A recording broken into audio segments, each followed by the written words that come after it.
चलिए तो फिर कंटिन्यू करते हैं। तो हमने लास्ट क्लास जो हमारा हुआ था उसमें हमने परमुटेशन कॉम्बिनेशन स्टार्ट किया था। उसमें basic addition rule of counting and multiplication rule of counting ही देखे थे कि लाइट चली गई थी, है ना। तो उसके बाद क्लास हमने स्टॉप कर दिए थे और फिर डाउट क्लास घर से लिया था ना, तो ये लास्ट टाइम था।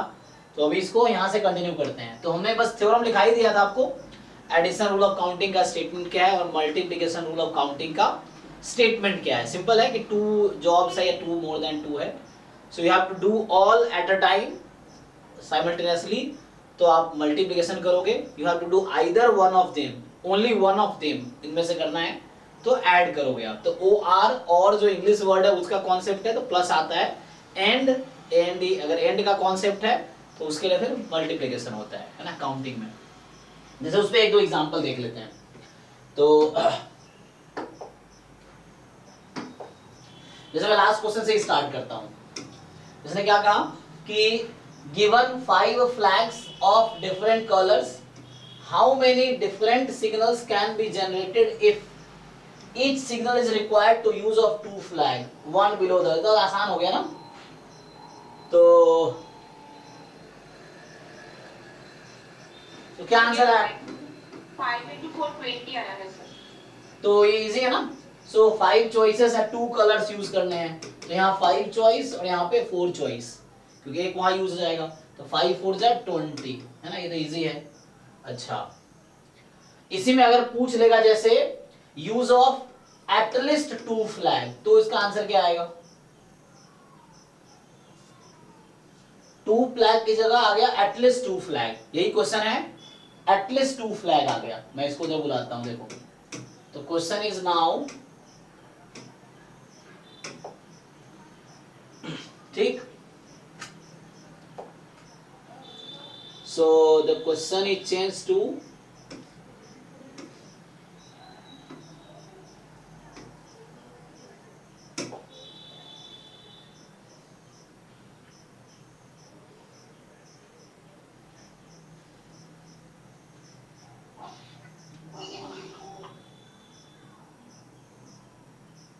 चलिए क्वेश्चन क्या है कि how many different signals can be generated if each use of 2 flags, नहीं मैं बोल रहा हूं एटलीस्ट 2 फ्लैग्स, है ना, एटलीस्ट 2 फ्लैग्स। कितना है आंसर जी आपका? तो बता रहे थे ना 46। एक का आया 46, ठीक है। 320 plus 5 into 4 into 3 plus 5 into 4 into 3। Simplify कर बताओ, सिंप्लीफाई कर, फाइनल आंसर बताओ सीधा।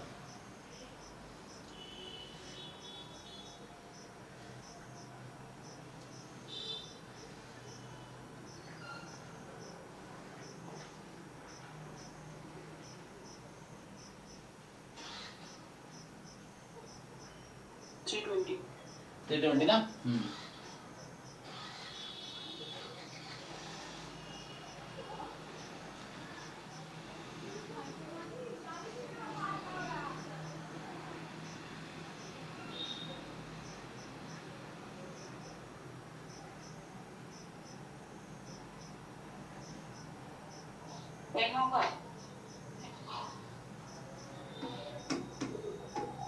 और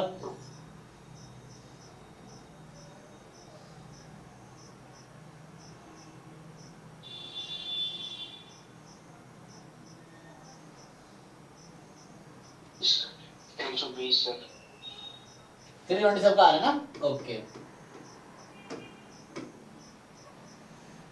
देखो सिंपल है ना। तो एटलीस्ट का मतलब आप लोगों को पता है, यू कैन यूज 2 फ्लैग्स और 3 फ्लैग्स और 4 फ्लैग्स और 5 फ्लैग्स। तो जहां भी और आ रहा है वहां प्लस होगा, ठीक। तो बस वो करना है।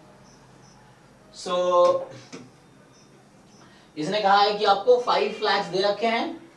How many different signals can be generated, है ना, if each signal required use of two at least 2 flags मैंने कर दिया। तो एटलीस्ट 2 फ्लैग मतलब या तो 2 फ्लैग आप यूज कर सकते हो, या 3 फ्लैग और 4 फ्लैग्स और 5 flags, this you can use, ठीक। तो 2 फ्लैग्स यूज करोगे तो क्या होगा?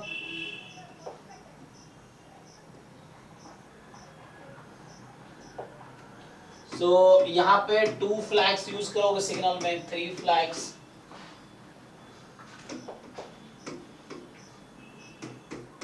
ठीक है ना, 4, ये 5 फ्लैग्स हो जाएंगे, मतलब इस तरह से। सो और है तो ये कितने इस तरह के बनेंगे, ऐड करने हैं, इस तरह से है, टोटल आंसर आ जाएगा। तो इस तरह कितने फ्लैग बनेंगे, 5 into 4, 5 चॉइस 4 चॉइस, यहाँ 5 4 3, 5 into 4 into 3, यहाँ 5 4 3 2, 5 into 4 into 3 into 2, और यहाँ 5 4 3 2 1। देखो ये 320 आएगा। अभी जिनको समझने में डाउट है पूछिए। तो 1 signal required 2 different flags, और 1 signal required 3 different flags, और 1 signal required 4 different flags, और 5 different flags। So और मतलब एडिशन, देखो इस तरह कितने बनाए जा सकते हैं। So 5 colour and first position has 5 choices, second position has 4 choices। Multiplication rule of counting कहता है there are 20 possibilities of this and so on। इसके इतने possibilities हैं and so on। ठीक है, जिनको डाउट है पूछ सकते हो अभी भी।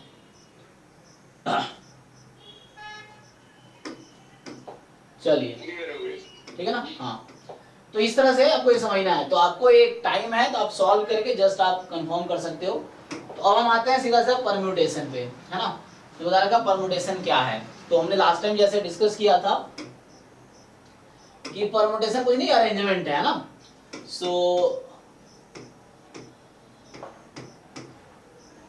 है ना, डिटेल में इसको नहीं देखा था जैसे हम डेफिनेशन शुरू किए थे, क्योंकि last time just addition rule of counting और मल्टीप्लिकेशन रूल ऑफ काउंटिंग ही डिस्कस किया था। अभी क्या है, परम्यूटेशंस क्या होते हैं। क्वेश्चन है व्हाट इज परम्यूटेशन, क्या है। So simple, it is arrangement, है ना।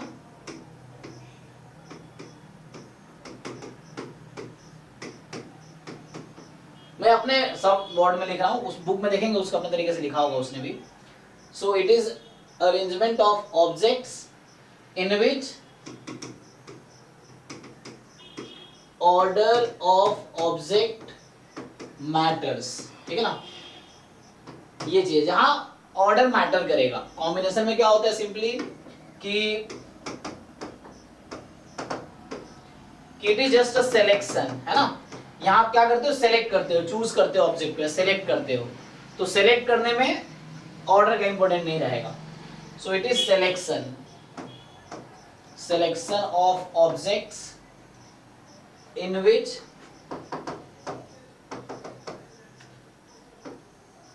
order of object doesn't matter, ठीक है ना। तो ऑब्जेक्ट का ऑर्डर मैटर नहीं करेगा एक्चुअली। एग्जाम्पल के लिए एक बेसिक सा एग्जाम्पल ये है, सबसे आसान अगर मैं एग्जाम्पल बताऊं तो जैसे क्या होता है कि जैसे हमारे पास 1 2 3 3 डिजिट है। अब मुझे 2 डिजिट का नंबर बनाने हैं यूजिंग 2 डिफरेंट डिजिट्स, है ना। So 3 digits are there, repeat नहीं कर रहे हैं, ठीक है। So just without repetition we have to make a 2 digit number. So कितने बन सकते हैं, सर 3 होगा। हाँ, तो उसका आंसर कितना आएगा, 6 ना। जैसे 12 हो सकता है, 13, फिर 21, 23, इस तरह से 31, 32, ये 6 नंबर बन सकते हैं विदाउट रेपिटेशन। मतलब 11, 22, 33 काउंट नहीं कर रहे हैं, विदाउट रेपिटेशन बोल रहा हूँ। So number of permutation of 3 distinct objects without repetition, तो ये 6 आ गया। इसी में अगर आपसे पूछा जाता कि ए, बी और सी 3 डिफरेंट प्लेयर्स हैं, ठीक। अब क्या है यहाँ पे, A B C are 3 different players, we have to make a team of 2 players. So how many teams can be formed, sir only 3C2 होगा। 3C2 होगा। हाँ, तो यहाँ पे टीम हो गया ए बी, बी सी और सी ए बोल दो। So writing A B and B A are same thing. तो यहाँ पे ऑर्डर इंपॉर्टेंट नहीं है। A team consist of A and B और a team consist of B and A are the same, ठीक। Team consist of B and C and team consist of C and B are same, तो same ही है ना। तो यहाँ पे सिर्फ 3 टीम बना, यहाँ पे 6 नंबर्स बने। यहाँ 12 and 21 are different, here A B and B are not different. Why? So here order is not important, है ना, order does not matter, here order matters because 1 पहले 2 बाद में है तो 12 है, और 2 पहले 1 बाद में तो 21 है। तो ये वाला जो एग्जांपल है ये परम्यूटेशन का एग्जांपल हुआ, और ये जो एग्जांपल है ये कॉम्बिनेशन का एग्जांपल है। तो वर्ड प्रॉब्लम जो हमारा होता है उसमें जो डिकोड करने होते हैं आपको कि लाइक परम्यूटेशन लगेगा या कॉम्बिनेशन लगेगा, so you have to decide according to situation कि उसमें क्वेश्चन में क्या सिचुएशन है, परम्यूटेशन वाली सिचुएशन है या कॉम्बिनेशन वाली सिचुएशन है, क्योंकि लिखा तो रहता है ना, वो तो वर्ड प्रॉब्लम है, आपको डिसाइड करना है, एनसीआर लगेगा एनपीआर लगेगा, वो आगे आते हैं उस पे हम, ठीक है। तो बाद में देखोगे अगर हम 3p2 कैलकुलेट करते हैं तो 6 आएगी, और अगर 3c2 कैलकुलेट करते हैं तो 3 आएगी, है ना। So this you know. सो इस तरीके से है कि permutation of 3 objects, 3 distinct objects taken 2 at a time without repetition, ये है। और ये क्या है 3c2, combination of 3 objects taken 2 at a time, यहां भी होगा डिस्टिंक्ट ऑब्जेक्ट्स होंगे विदाउट रिपीटिशन होगा, ये चीज है। चलिए तो अब मैं आगे बात करता हूं, तो बेसिक डेफिनेशन बता दिया, और जैसे एक नोटेशन आएगा ना, so number of permutations of n distinct object, so number of permutations of n distinct objects taken are at a time without repetition, without repetition, so this will be, क्या इसका notation है, into n minus 1 into n minus r plus 1. सो NPR, जिसका मतलब ये होगा, तुम सोच सकते हो कि n ऑब्जेक्ट है मेरे पास, मुझे r पोजीशन को फिल कर दी, the first position has n choice, second has n minus 1 choice, third has n minus 2 choice, and the rth position has n minus r plus 1. एक मिनट सॉरी, तो bracket हटाना पड़ेगा इसके लिए, तो ब्रैकेट में r minus 1 लिखो या ऐसे लिखो।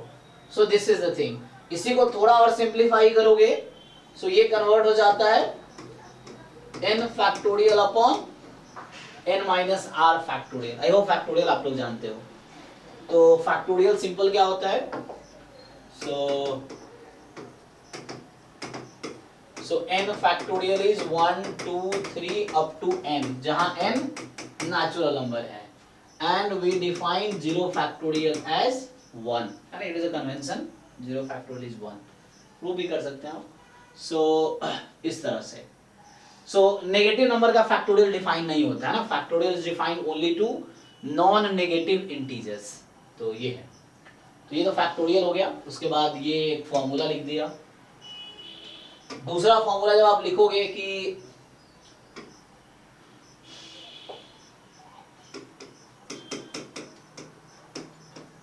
अच्छा, इसी में अगर मैं विथ रिपीटेशन कर दूं तो क्या चेंज आएगा, अगर इसी फॉर्मूले को मैं रिपीट करूं और जस्ट विथ r होगा, सो विथ रिप्लेसमेंट कर देंगे, तो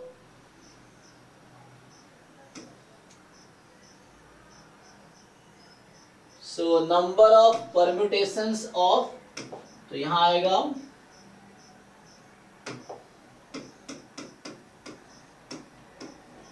so number of permutations of n distinct objects taken are at a time with replacement, मतलब रिप्लेसमेंट अलाउड है यहाँ पे, so you can repeat elements, हो सकता है पहला एलिमेंट जो सेलेक्ट किया वो सेम है, मतलब अरेंज कर रहे हो आप हालांकि यहाँ पे, और दूसरा भी जो है सेम है, तो ऐसा हो सकता है विथ रिपीटेशन। सो इसमें क्या होता है कि you have to fill r positions, the first position has n choice, second position has n choice, third position has n choice, तो टोटल जो आपके पास है वो n की पावर r चॉइस है ना, n की पावर r, ये ना n into n into n, so each r position has n choices, तो ये n की पावर r हो जाएगी। अच्छा, और सिंपली कई बार लिखा होता है कि permutation of n distinct object, इतना ही लिखा रहेगा, तो वहां मतलब ये होगा कि permutation of n distinct object taken all at a time, मतलब n ऑब्जेक्ट्स में से n ऑब्जेक्ट चूज करने हैं।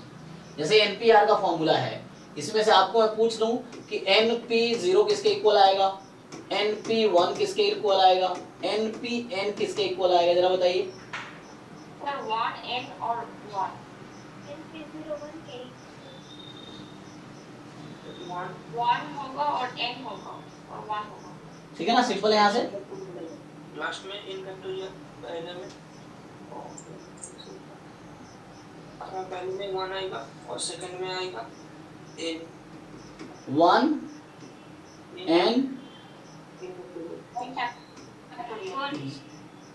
n फैक्टोरियल, यहाँ देखो फॉर्मूला लिखा हुआ है, यहाँ पुट करो।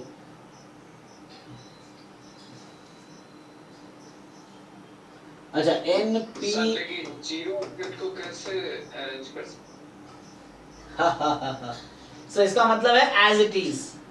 सो इसका मतलब है जैसे taking zero at a time, so we are not changing the position, या हम लोग यहाँ इसको अरेंज कर ही नहीं रहे हैं। तो ये क्या बोलते हैं इसको, ऐसे समझ, एक क्या बोलते हैं, कन्वेंशन समझ सकते हैं इस तरह से कि NP0 का मतलब 1 होगा। NP0 का 1 का मतलब ये है कि we are not selecting any object, है not arranging any object. So ये बाई कन्वेंशन 1 है, there is just one way, है ना। n होगा। कहाँ पे NPN-1, हाँ n होगा। बाकी लोग बताइए। n factorial.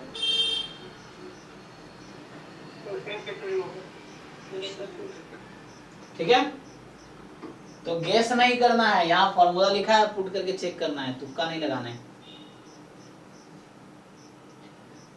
पुट कीजिए उसको, तो है ना।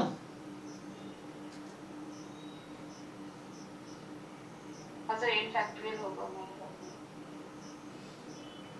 ठीक है, तो ये थोड़े बहुत फॉर्मूले हैं एंड उसके फॉर्मूले, फिर ऐसे कॉम्बिनेशन पे आप आएंगे तो सेम इस तरह का फॉर्मूला है कि like total number of combinations of n distinct object, so total number of combinations of n distinct objects taken are at a time, taken are at a time, क्या बोलेंगे इसको, इसका नोटेशन है NCR, है ना। So book में इसको generally n choose r, हाँ क्या होता है जी, तो ये नोटेशन है NCR, या इसको हम पढ़ेंगे बाद में n चूज r, यही मीनिंग है। तो बुक्स में आप अक्सर देखेंगे ये नोटेशन यूज किया होता है, उसका मतलब यही रहेगा। और है ना, जो फॉरेन ऑथर्स वाली बुक है उसमें ये नोटेशन रहता है। तो फॉर्मूला इसका आप लोग जानते हैं, n factorial r factorial n minus r factorial. तो क्वेश्चन ये है यहाँ पे, तो एक चीज आप नोटिस करोगे तो यहाँ से क्या मिला आपको, एक पहला फॉर्मूला। चलो दूसरा, नोट दैट जो NCR है वो क्या हो रहा है, NPR अपॉन R फैक्टोरियल है, राइट। क्योंकि यहाँ ऑर्डर कंसीडर किया गया था तो उसको हटाने के लिए R फैक्टोरियल से डिवाइड कर रहे हैं। ये समझ लो कि अगर मैं इसको दूसरे तरीके से लिखूं, सो NPR is R factorial time NCR। तो NCR में क्या हो रहा है, अच्छा यहाँ भी लिखा होगा विदाउट रिप्लेसमेंट, यहाँ भी रिप्लेसमेंट अलाउड नहीं है, ठीक है ना, ये विदाउट रिप्लेसमेंट ही होता है, this is also without replacement. So इसको मैं पहले नीचे लाता हूँ,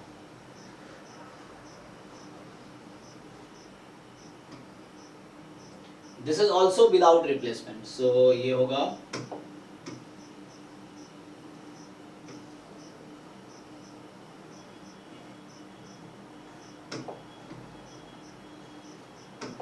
ठीक है ना, तो उसके लिए ये फॉर्मूला है।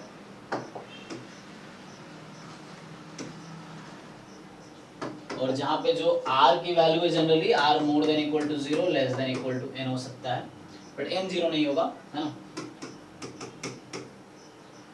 सो ये है, तो मैं बताना चाह रहा था कि NPR में क्या था, number of arrangement, n object को अरेंज कर रहे हैं, you are taking r at a time.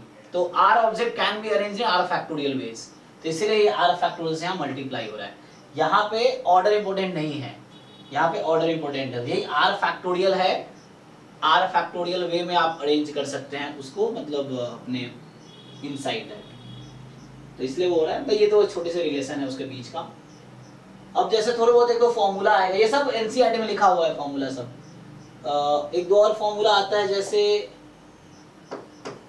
कि NCA is equal to NCB। हाँ चलो इफ एंड ओनली इफ हो जाएगा, बताओ क्या रिलेशन है? A equal to B. Sir A plus B equals to A। बताओ जी बाकी लोग। A plus B equals N. दोनों ऑप्शन है, हो सकता है कि A is equal to B हो और सकता है कि A प्लस B N के इक्वल है, दोनों पॉसिबिलिटी। जैसे NC2 बराबर NC2, ये भी ठीक है। NC2 is equal to NCN minus 2, है ना। जैसे 5C3 और 5C2 इक्वल है, 5C2 और 5C2 भी इक्वल है। सो दो सिचुएशन आएंगी, या तो A B के इक्वल हो जाए या ऐसा हो जाए, तो ये सिंपल यूज होगा। मेरे इस फॉर्मूले थोड़े से आप देखो कि क्या वैल्यूज आएंगी। जैसे हमारे पास NC0 क्या है, NC1 क्या है, NC2 क्या है, फिर NCN क्या है, NCN-1 क्या होगा। तो यहाँ से आप ये बोल सकते हैं, इसी फॉर्मूले को आप ये बोल सकते हैं कि NCR is equal to NCN-R, ये होता है। तो ऐसा क्या हो रहा है यहाँ पे, RN-N-R मिलके N के इक्वल हो जाएगा, ठीक है।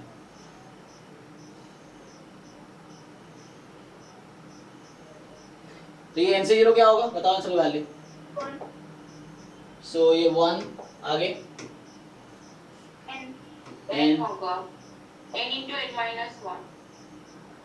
बाकी लोग। N into N minus 1 by 2.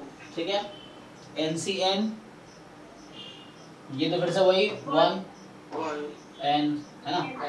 तो ऐसे NC3 लिखेंगे तो N-1 N-2 अपॉन 3 फैक्टोरियल, तो वो तो ऐसे ही ब्रेक किया जा सकता है, बट याद रख सकते हो कई बार जल्दीबाजी में, है ना। तो NC3 होगा N-1 N-2, अगर मैं लिखता भाई देवे NC3, सो N-1 N-2 अपॉन में 3 फैक्टोरियल जो कि 6 हो जाएगा, ये मतलब है। ओके, एक और फॉर्मूला लोअर क्लास में दिया जाता है ना, ये 11th-12th में था, हालांकि फॉर्मूला तो बहुत है। NCR और NC आई थिंक ये था R-1, राइट। किसके इक्वल आ जाता है? Sir N+1 CR। N+1 CR। हाँ ये भी लोअर क्लास में ही है, N+1 CR। बाकी आगे अगला टॉपिक बाइनोमियल थ्योरम है, तो वहां से बहुत सारे फॉर्मूले आ जाते हैं ना। जैसे आपसे पूछा जाए कि NC0 plus NC1 up to NCN, ये किसके इक्वल आता है? 2 के पावर सो ये जैसे है NCR R from 0 to N, तो ये आपका 2 की पावर n है। अब ऐसा हो जाए NC0 का स्क्वायर, NC1 का square and so on NCN का स्क्वायर, मतलब समेशन NCR की पावर 2 है और R from 1 to N, sorry 0 to N, ये क्या होता है? उसके बाद 2N minus 1. नहीं, आपको तो ये सब याद होना चाहिए, पिछले साल आप गेट में थे। ये सब इस तरह क्वेश्चन जैम गेट में आए हैं जहाँ पे ये डायरेक्टली यूज हो रहा है। अभी जैम PYQ में, गेट PYQ में ऐसे क्वेश्चंस हैं, डायरेक्टली ये यूज हो रहा है, तो ये सब तो याद होना चाहिए जो बच्चा एक साल तैयारी कर लिया। तो रिपीटेडली रिवीजन करने की जरूरत है ना, तभी तो होगा। तो ये सब तो याद होना चाहिए ना, पिछले साल हमने खूब यूज किया इसको। बताओ भाई।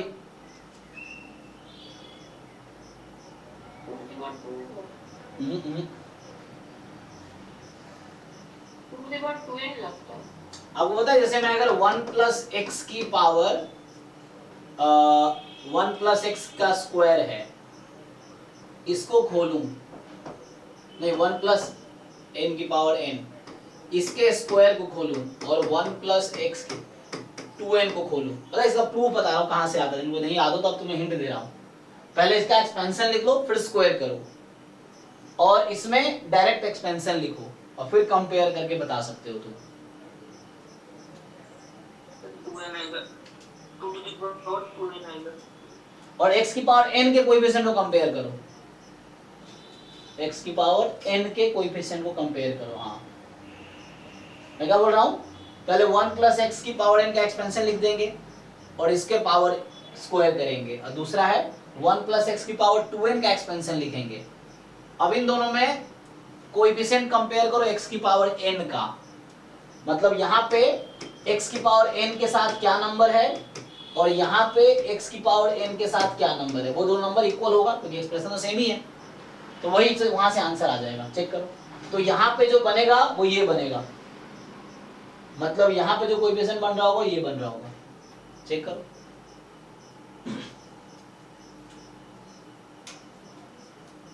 और यहाँ क्या बनेगा, x की पावर n का x की पावर हाँ 2n, यस।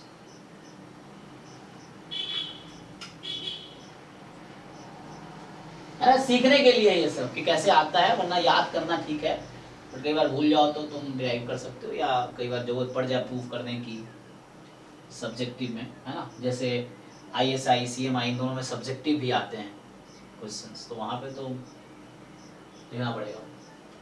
ठीक है, इसको डिराइव करो। बताओ, चलो ये बताओ, इसमें x की पावर n का कोएफिशिएंट क्या होगा, इसको ओपन करेंगे तो, अगर इसको ओपन करते हैं तो x की पावर n का कोएफिशिएंट क्या आना चाहिए राइट साइड में, क्या 2n चूज n ना, हाँ ये आंसर होगा इसका 2nCn। ठीक है, ये 2nCn आएगा, तो यहाँ पे आएगा 2nCn और यहाँ पे आएगा ये वाला नंबर, तो ये नंबर यहाँ पे होगा। तुम चाहो तो प्रूव करके देख सकते हो। डाउट है सर, बोलो। वो तो पहले वाले में 1 plus x to the power n उसके पावर में 2 है, तो वो तो अलग अलग टर्म आएगा, उसके बाद स्क्वायर होगा। हाँ कैसे करोगे फिर, हाँ वही, फिर n टर्म्स का पावर स्क्वायर है, कैसे निकालते, a plus B plus C का स्क्वायर कैसे निकालते हो। अच्छा square plus B square plus C square dot dot dot, ऐसे 4a plus B plus C plus D का होल स्क्वायर कैसे निकालते हो, तो वैसे ही है, यहाँ n टर्म्स या n प्लस 1 टर्म्स होंगे, तो n प्लस 1 टर्म्स का स्क्वायर करना है, तो बहुत सारे टर्म्स आएंगे, लेकिन हमें उन टर्म को कलेक्ट करना है जहाँ कोएफिशिएंट x की पावर n बन सकता है, हमें उन टर्म्स को देखना है।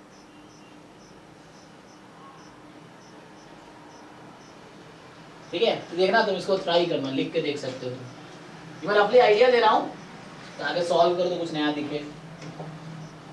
एनीवे इसकी जरूरत पड़ेगी, इसमें कई सारे क्वेश्चन जैम गेट में आए हैं, डायरेक्टली ये फॉर्मूला, अगर तुम्हें याद नहीं रहेगा तुम ऑप्शन टिक नहीं कर पाओगे, क्योंकि ऑप्शन में ये है, तुम्हारा आंसर ये आएगा और ऑप्शन में ये दिया हुआ है।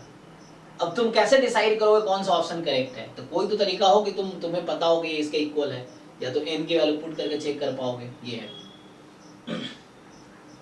एनीवे तो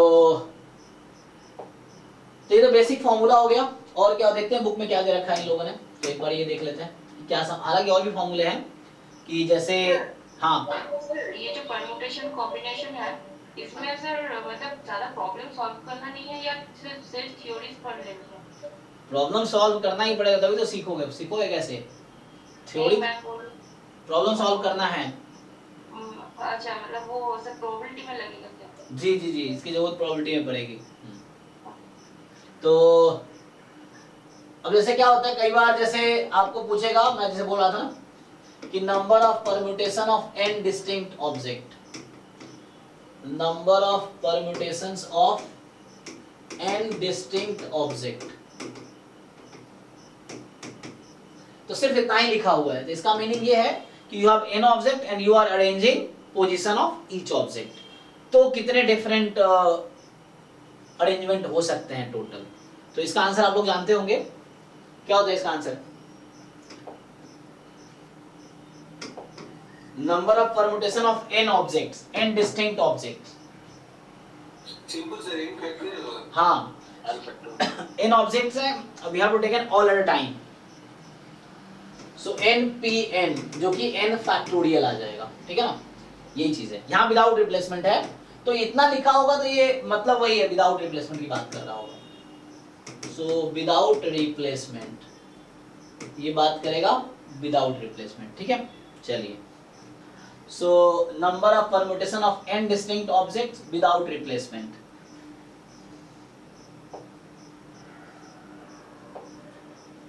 पहला।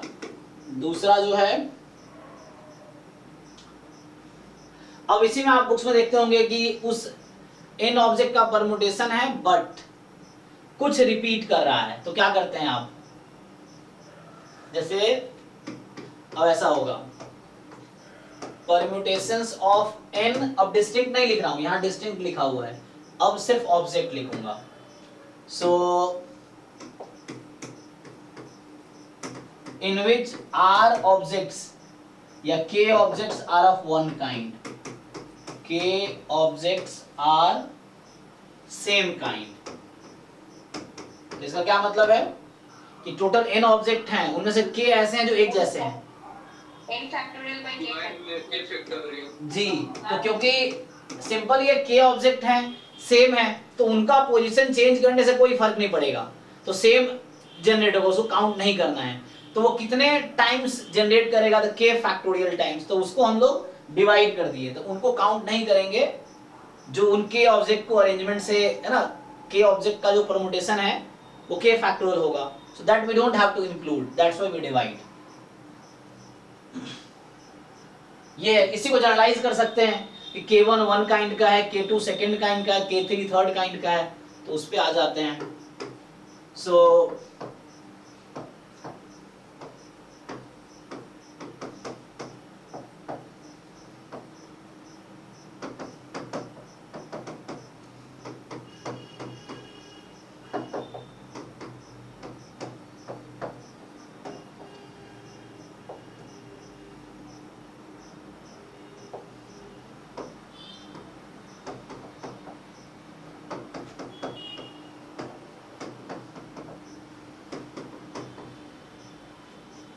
एंड सो ऑन, मान लो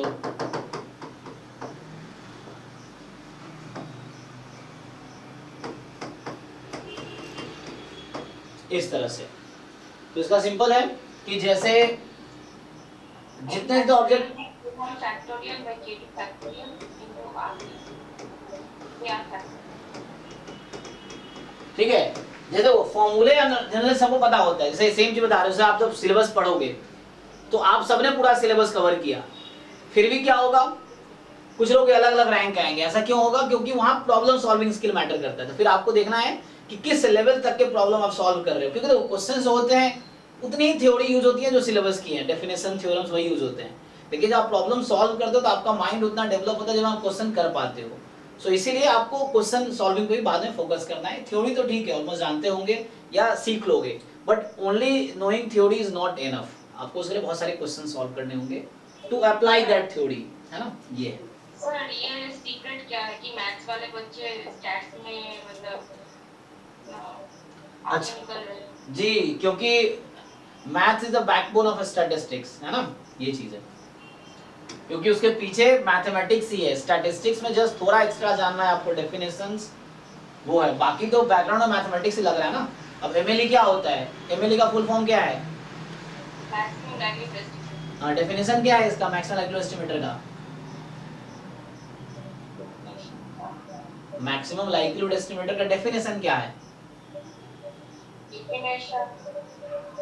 मतलब इसका जो एस्टिमेटर है वो सबसे ज्यादा होता है, मतलब मैक्सिमम होता है। नहीं, that is the problem with you actually, इसीलिए मुझे आपसे थोड़ा प्रॉब्लम है कि आप बीएससी किए, एमएससी किए, 2-3 साल से आप गेट तैयारी कर रहे हो, still you don't know the definition of MLE. ये तो बहुत शर्म की बात है ना। आप कहते हो डांट, तो क्यों नहीं डांट, आप डांट डिजर्व करते हो एक्चुअली। तो थिंक कितना इंकरेज करा है किसी बच्चे को कि you should know the actually जो सिलेबस में एक वर्ड है, और नहीं याद है चुप रहो आप, जैसे बाकी को बोलने दो, तो आप बोल भी रहे हो पता भी नहीं है, दैट इज थोड़ा बैठो बाकी को बोलने दो, कोई बताओ बाकी लोग what is definition of MLE.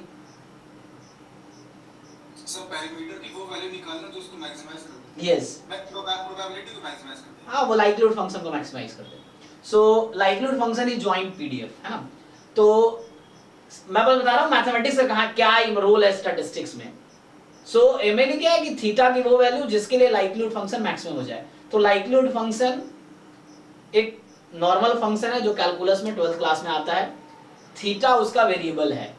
तो मुझे थीटा की वो वैल्यू ढूंढनी होती है जो उस फंक्शन को मैक्सिमाइज कर दे। तो जिसको एमएलई का डेफिनेशन पता है, अब और कुछ जानने की जरूरत नहीं है, वो कोई भी क्वेश्चन दो, एक मैथमेटिक्स बैकग्राउंड का बच्चा है तो उसको बस इतना ही सोचना है कि उस फंक्शन की पॉइंट ऑफ मैक्सिमा क्या है। तो जो लाइक्लीहुड फंक्शन है वो फंक्शन है, तो उसका जो पॉइंट ऑफ मैक्सिमा होगा जो उसके डोमेन में, that is the MLE, simple. तो मेरे पास एक फंक्शन है जिसका नाम है लाइक्लीहुड फंक्शन, थीटा वेरिएबल है उसमें, उसका एक इंटरवल दे रखा होगा आपको, मतलब डोमेन। तो थीटा की वैल्यू लाइक्लीहुड फंक्शन के डोमेन में, जिस पे likelihood function maximum value attain करती है, मतलब पॉइंट ऑफ मैक्सिमा। तो अभी हमने मैक्सिमा पढ़ा था, तो global maxima of likelihood function is the MLE, simple. तो अब जिस बच्चे को मैक्सिमा मिनिमा का क्वेश्चन सॉल्व करना नहीं आता है वो एमएलई नहीं निकाल पाएगा, और इसीलिए स्टैटिस्टिक्स के बच्चे सफर करते हैं एमएलई निकालने में। और मैथमेटिक्स वालों को क्या, बस डेफिनेशन बता दिया तुमने कि भाई तुम्हें ये फंक्शन लाइक्लीहुड फंक्शन है, उसको मैक्सिमाइज करना है। अब उसको पता है कि पॉइंट ऑफ मैक्सिमा कैसे निकालते हैं, तो बस लाइक्लीहुड फंक्शन निकालने के बाद वो पूरा मैथमेटिक्स ही है। अब तुम डिफरेंशिएट करके डेरिवेटिव करके जीरो करो, या लॉग लेके डेरिवेटिव करके जीरो करो, या बिना डेरिवेटिव करे जीरो कर दो जी। बट मैंने जो रिसर्च में मैंने जितना रिसर्च मैंने किया है उतना पे मैंने तो देखा है कि वहाँ पर तो मतलब स्ट्रिक्ट थ्योरीज लगती है, मतलब वहाँ पर आपका जो वो non linear system of equations लगती है, फिर उसमें और भी ज्यादा कुछ लगती जी है। जी जी, तो ये सिस्टम ऑफ इक्वेशन कहाँ से आ रहा है? Non linear system of equation. हाँ, तो ये कहाँ से आ रहा है? ये तो बैकग्राउंड मैथमेटिक्स ही है ना इसका। So you should know mathematics to further solve ना, वरना आप स्टार्ट करोगे फिनिश नहीं कर पाओगे। हाँ सर देखिए सर, कॉन्फिडेंस इंटरवल में हम लोग तो कॉन्फिडेंस इंटरवल जब निकालते हैं उसमें हम बूटस्ट्रैपिंग यूज करते हैं जब रिसर्च करते हैं। तो मतलब मैं जो बोलना चाहती हूँ कि वहाँ पर तो बूटस्ट्रैपिंग तो स्टैटिस्टिक्स ही है ना। अरे मैडम, तो आप उस लेवल पे जाओ, वही तो कह रहा हूँ, आपका एकदम ग्राउंड फ्लोर जो बिल्डिंग है उसकी कमजोर है, और आप 100वें फ्लोर की बात कर रहे हो। आपको एमएलई का डेफिनेशन याद नहीं है और आप बूटस्ट्रैप मेथड की बात कर रहे हो जो रिसर्च में जाता है। पहले बेसिक तो ठीक कर लो, ground floor, first floor, second floor, ये सब तो ठीक कर लो, उससे थोड़ी बात चलेगा। ठीक है जो आप कह रहे हो इट्स ओके, रिसर्च में बहुत सारी नई नई चीजें हैं, वो अलग चीजें हैं। पहले आपका अभी का जो कॉन्टेक्स्ट है उसमें क्या करना है कि बेसिक पहले तो आपको पता हो ना कि जो लोग रिसर्च कर रहे हैं वो भी इसी प्रोसेस से गुजरे हैं, वरना क्या होगा, बच्चा पैदा होगा रिसर्च करना शुरू कर देगा, जरूरत ही नहीं है सब पढ़ने की। क्यों आप 10, 12, बीएससी, एमएससी क्यों कर रहे हो? पैदा होते ही सीधा पीएचडी में एडमिशन करवा दो, है ना, हो गया, सीधा पीएचडी में रिसर्च करेंगे वो। तो पहले बेसिक तो ठीक करो, स्ट्रॉन्ग करो, इट्स ओके, बट इनिशियली तो आपको मैथमेटिकली चीजें डील करनी है। एनीवे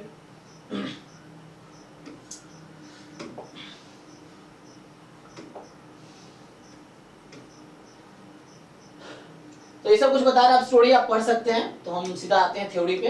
तो यहाँ जैसे पहला डेफिनेशन लिखा है इन्होंने, तो ये परम्यूटेशन का डेफिनेशन है ना। देखिए ये क्या कह रहा है कि permutation is an arrangement in a definite order, है ना, इनका अपना लैंग्वेज है। तो permutation is an arrangement in a definite order of number of objects taken some और ऑल एट अ टाइम। तो परम्यूटेशन एक अरेंजमेंट है डेफिनिट ऑर्डर में, जिसमें कुछ ऑब्जेक्ट चूज कर सकते हैं या फिर ऑल एट अ टाइम आप चूज कर सकते हैं। तो ये इनका डेफिनेशन है। अब ये समझा रहे हैं यहाँ पे कि अब ये थ्योरम्स हैं, देखो। सो थ्योरम बस एक बार समझना होता है, उसके बाद क्वेश्चन में अप्लाई करना है, तो आपको क्वेश्चन सॉल्विंग में इसको अप्लाई करना होगा, ठीक है। So the number of permutation of n different object taken r at a time, the number of permutation of n different objects taken r at a time where r is between 0 and n, मतलब ये तो r की value है, and the object do not repeat without repetition। तो वो ये होगा जो हमने बताए थे, इसी का नोटेशन यूज करेंगे npr, जिसका मतलब ये है, और यही बाद में n factorial upon n minus r factorial हो जाएगी, ठीक है ना। सो ये आपका n factorial upon n minus r factorial हो जाएगा।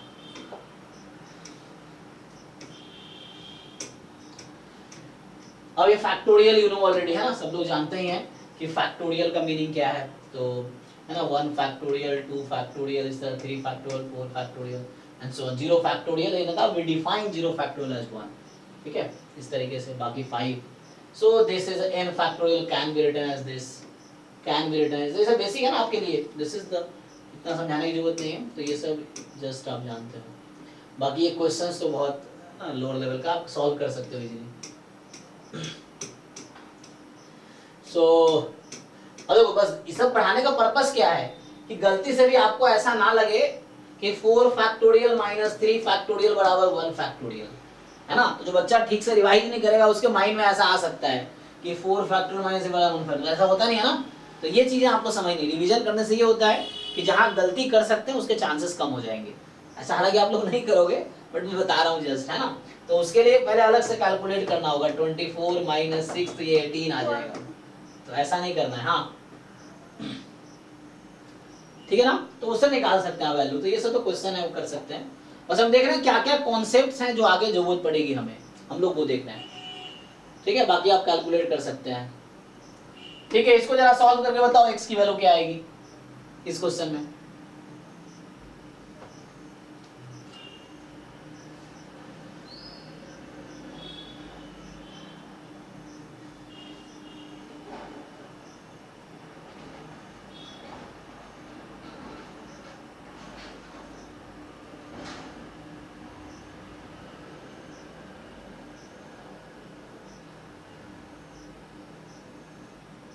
सर वो डिवाइड साइन है या प्लस साइन है? प्लस है, प्लस 1/6 फैक्टोरियल प्लस 1/7 फैक्टोरियल बराबर x/8 factorial. Sir 56 sir 64 56 64 check कर लो बाकी लोग।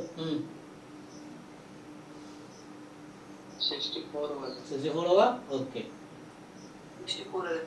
64 सर। ठीक है, तो बेसिक है। अब देखो ना ये गलती नहीं करनी है, देखो इनका 56 आया, चेक कीजिए कहाँ गलती है। तो सबको 6 फैक्टोरियल में ले आओ, है ना, आसान है ना, सबको 6 फैक्टोरियल में ले आओ, आसानी से हो जाएगा। तो 6 फैक्टोरियल काट दोगे तो 1 + 1/7 और आ जाएगा x/8/56, ये बचेगा ना। देखो मैंने क्या किया, 6 फैक्टोरियल से मल्टीप्लाई कर दिया, तो 7 factorial can be written as 7 × 6 factorial, 8 factorial can be written as 8 × 7 × 6 factorial, ये चीज है।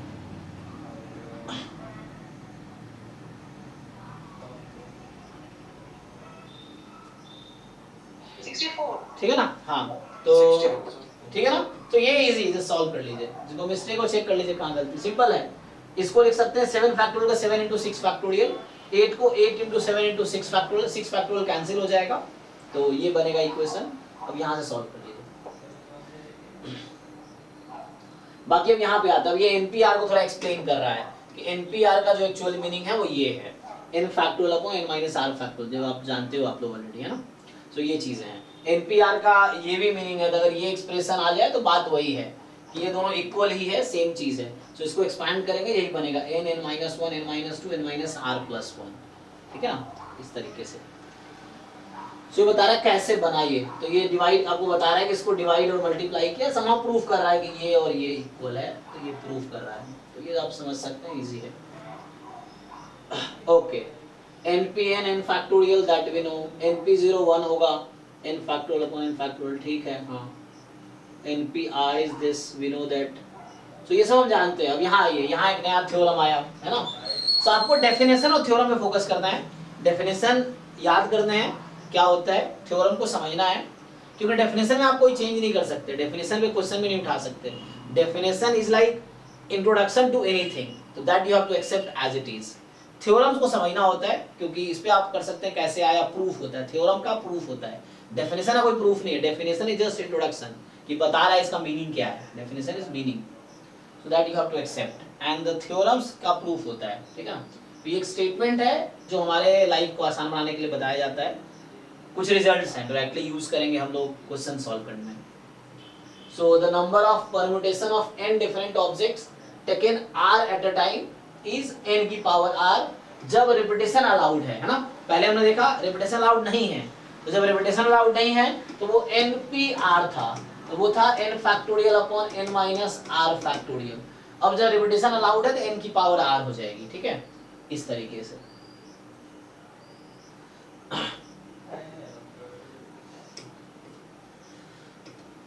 तो ये कुछ एग्जांपल्स हैं दैट यू कैन सी, है ना।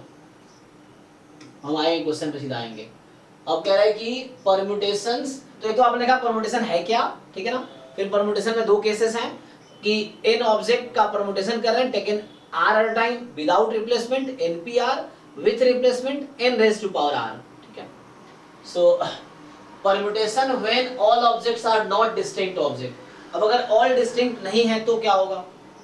तो अभी तक जो दो फॉर्मूला हमने पढ़ा वो permutation of n distinct object था, taken r at a time. Now that r जो r ऑब्जेक्ट ले रहे हैं दैट आर डिस्टिंक्ट, मतलब रिपीटेशन नॉट अलाउड, तो npr था। उस r ऑब्जेक्ट में आप रिपीट कर सकते हो, रिपीटेशन अलाउड है इनमें से, रिपीट कर सकते हो, then it is n raise to power r।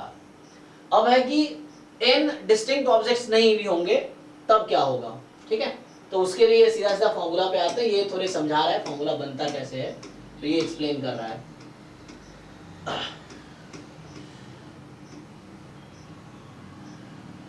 है ना,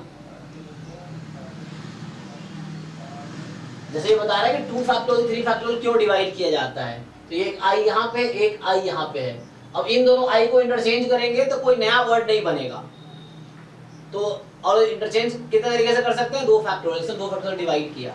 ऐसे यहाँ पे t1 t2 t3, इन t1 t2 t3 के अगर पोजीशन को इंटरचेंज करेंगे तो कोई नया वर्ड नहीं बनेगा, तो we don't have to count that, है ना। और एक्चुअली वो n फैक्टोरियल में इंक्लूड हो चुका है, तो उसको हटाना है तो हम 3 फैक्टोरियल से डिवाइड कर रहे हैं। वो 9 फैक्टोरियल में ऑलरेडी इनका परम्यूटेशन भी काउंट हो चुका है, तो उसको हटाने के लिए हम डिवाइड करते हैं कि उसको काउंट नहीं करना है, क्योंकि कोई नया वर्ड जनरेट नहीं कर रहा है। 2t को इंटरचेंज करने में कोई नया वर्ड तो आएगा नहीं, ये है। तो उसका फॉर्मूला है ये, है ना, कि the number of permutation of n object where p objects are of same kind and rest are all different. p एक जैसा है, बाकी डिफरेंट, ये आप जानते हैं, सब लोग बताया भी है।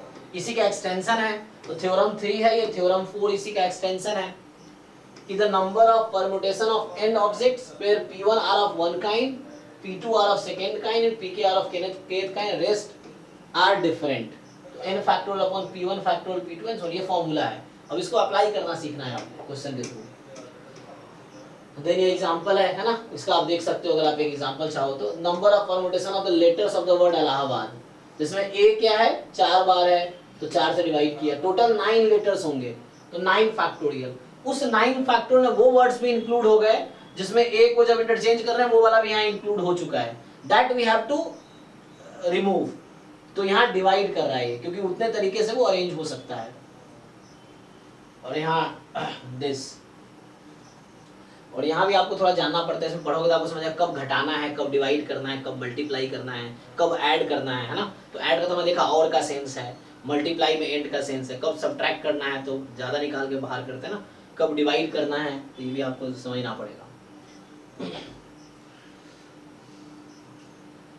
है ना। तो ये फॉर्मूला है, just these are some formulas और क्वेश्चंस यू कैन सी। और डाउट होता पूछ सकते हैं, यहाँ सब्ट्रैक्ट कर रहा है तो आप क्वेश्चन जब सॉल्व करेंगे तो आपको समझ आएगा कि यहाँ सब्ट्रैक्शन की नीड क्यों है ना। उसने बोला है कि how many numbers lying between 100 and 1000 can be formed with the digit this if repetition of digit is not allowed, इस तरीके से। सो कितने नंबर है 100 से 1000 के बीच जो इन डिजिट से बनाए जा सकते हैं और रिपीटेशन अलाउड नहीं है। तो बोला ये 100 to 999 की बात कर रहा है ना, बिफोर 1000 एक्चुअली बात, या 101 से 1000 की बात कर रहा है, 999 की बात कर रहा है ये।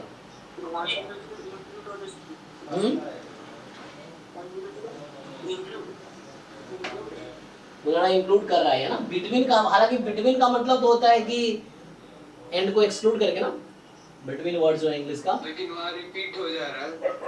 हाँ, तो repetition of the digit is not allowed. अच्छा नॉट अलाउड है ना, यस यस। तो 100 में तो 00 रिपीट हो गया, इसने कहा रिपीट नहीं करना है, तो ऑब्वियसली 101 भी नहीं आएगा फिर, है ना।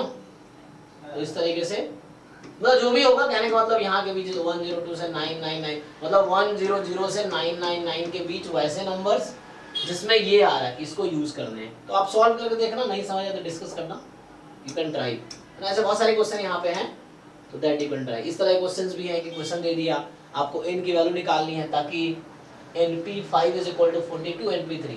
जैसे npr का फॉर्मूला क्लियर है, लेकिन फॉर्मूला को अप्लाई कर पा रहे हो ठीक से नहीं, तो इस तरह के क्वेश्चन से जो आपको थोड़ा सा बताएगा कि फॉर्मूला ठीक से अप्लाई कर पा रहे हो कि नहीं कर पा रहे। तो इक्वेशन बनेंगे, सॉल्व करने हैं, ये इक्वेशन बनेंगे, सॉल्व करने हैं।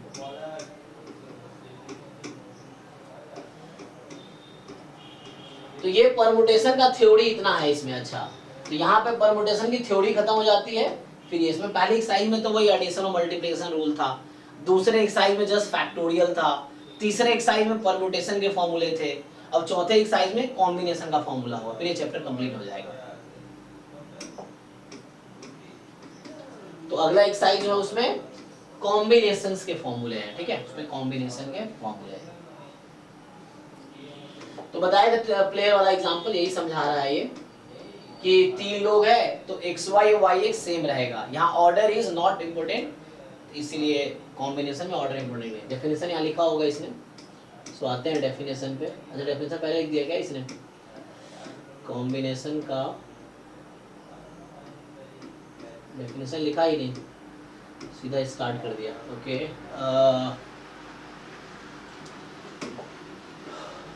सो बोल रहा है ऑर्डर इज नॉट इम्पोर्टेंट। अच्छा वो तो ठीक है, ये समझाना चाहिए था ना। ये है each selection is called combination of, एक एग्जांपल के थ्रू बोल रहा है, इसका डेफिनेशन अलग से शायद नहीं लिखा है इसने कहीं एक्सप्लिसिटली। बस ये बोल रहा है कि यार ऑर्डर इज नॉट इम्पोर्टेंट, ये समझा रहा है। हाँ जैसे ये बोल रहा है कि 12 person meet in a room and each shakes hand with all the other, है ना, एक दूसरे से हाथ मिलाते हैं सब लोग, सो टोटल कितने हैंड शेक होंगे ये पूछ रहा है ना, कि 12 लोग मिल रहे हैं मान लो एक दूसरे से एक रूम में, सो टोटल कितने हैंड शेक होंगे, एक दूसरे से सब लोग हाथ मिलाएं कितना होगा बताओ तुम लोग। अगर 12 पर्सन एक साथ मिलते हैं, हाँ 12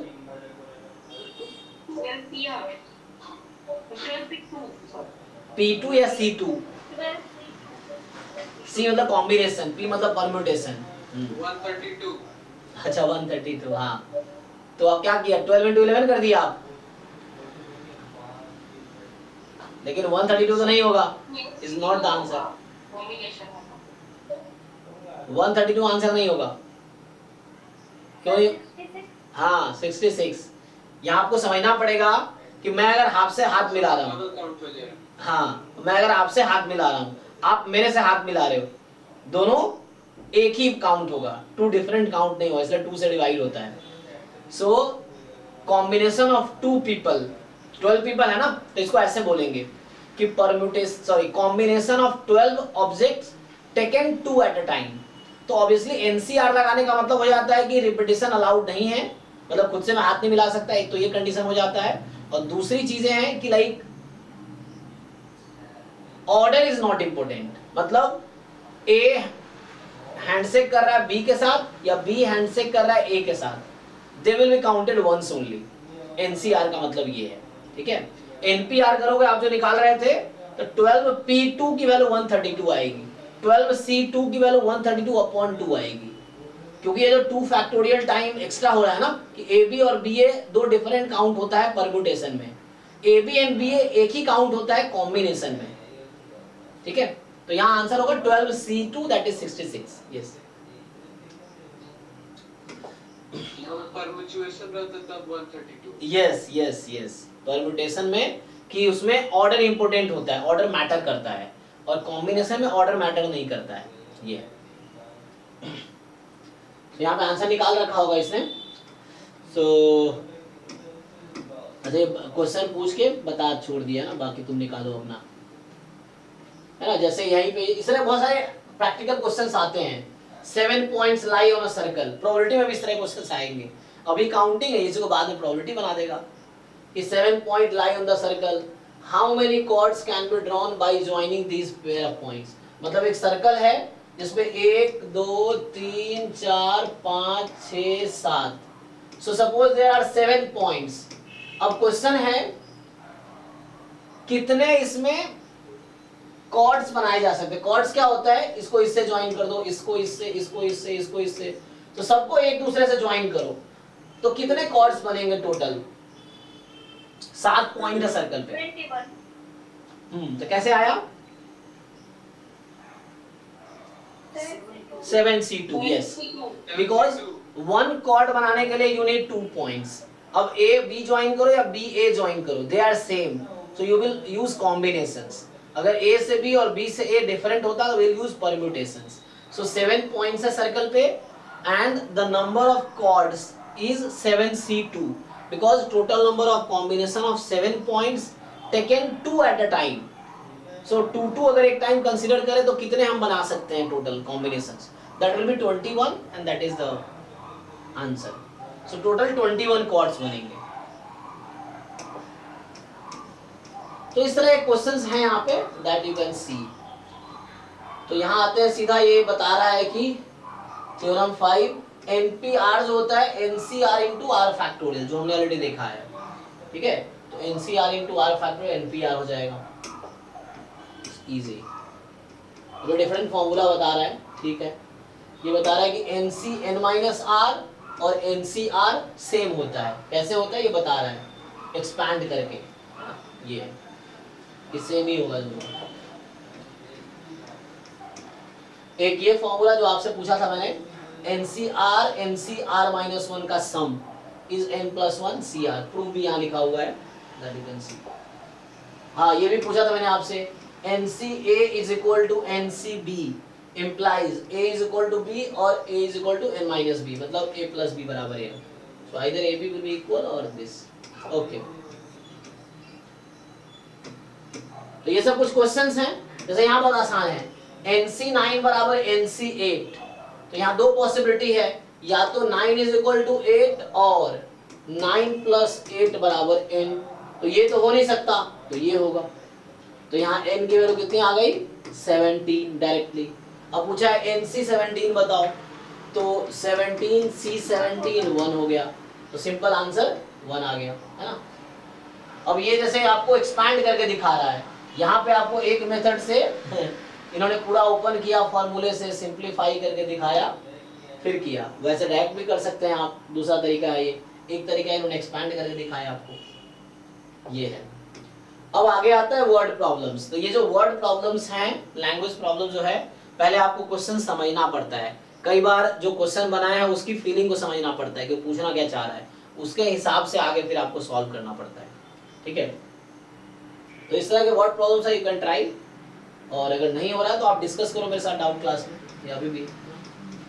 सो ये सब क्वेश्चंस हैं, क्योंकि मैं ज़्यादा क्वेश्चन फोकस नहीं कर रहा हूँ, क्योंकि 11 12 सब लोग पढ़ चुके हैं. बस एक बार कॉन्सेप्ट रिवाइज कर रहे हैं. क्वेश्चंस आपको करना है, so that you have to solve.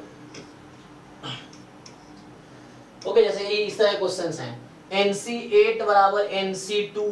तो बताइए N कितना होगा यहाँ पे, है ना. तो 8 इक्वल टू 9, तो 8 प्लस 2 10, तो 8 प्लस 2 हो जाएगा. और फिर 10C2 निकालना पूछ रहा है, तो 10 इंटू 9/2 आ जाएगा. ठीक है, तो ये 45 आ जाएगा. हो गया.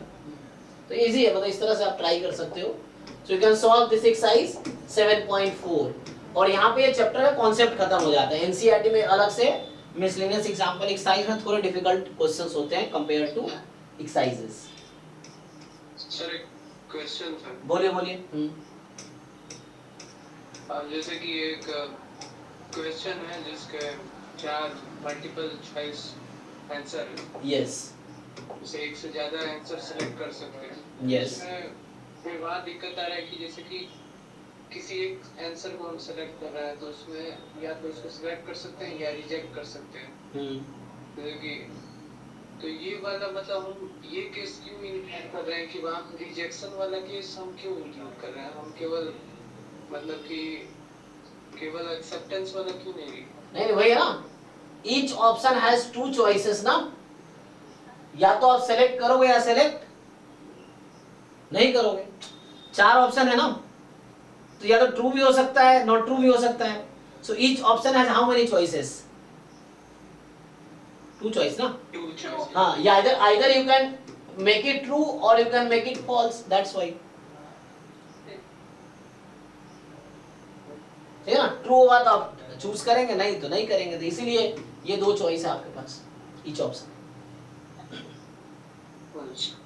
ठीक है. हाँ, तो ये थ्योरी तो खत्म हो गया. अब जो डाउट्स हैं पिछले क्लासेस के हैं या अभी के हैं, अभी हमारे पास काफी टाइम है. तो अभी 9:15 हुआ है, तो 9:15 से लेकर 10 बजे तक सिर्फ आप लोग जो अभी क्लास में उनका ही डाउट डिस्कस करेंगे. बाहर वाले बच्चे नहीं आएंगे. बाहर वाले 10 से 11 में आएंगे.